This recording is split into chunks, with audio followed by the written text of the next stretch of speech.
खिड़की को थोड़ा और नजदीक से देखने की कोशिश करता है तो पता चलता है खिड़की के कांच पर अब कोई आकृति नजर नहीं आ रही थी, लेकिन खून की छींटें कांच पर दिखाई दे रहे थे। कुछ देर पहले तक कांच को खटखटाने की जो आवाज सुनाई दे रही थी वो भी अब बंद हो गई थी। सूरज को कुछ समझ में नहीं आ रहा था। अनजान जगह है, सुनसान हवेली, और अचानक से ये भयानक दृश्य उसके दिमाग ने मानो काम करना बंद कर दिया था। इतनी रात को वो किसी से मदद भी नहीं मांग सकता था, इसलिए वो एक बार फिर आंखें बंद करके अपनी पत्नी के बगल में करवट लेकर लेट जाता है और सोने की कोशिश करने लगता है।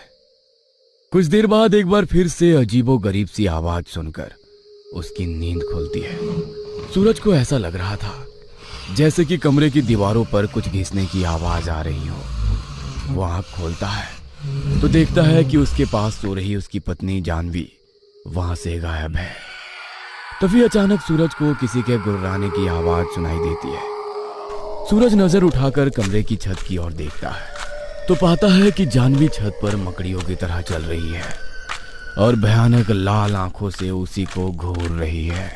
जानवी, तुम वहां क्या कर रही हो और तुम वहां पहुंची कैसे? क्या हो गया है तुम्हें जानवी? सूरज के इतना कहते ही जानवी एक शैतानी हंसी हंसने लगती है और देखते ही देखते जानवी की आंखें पलट जाती है और वो अपने फूले हुए पेट की ओर देखकर अचानक से गंभीर हो जाती है।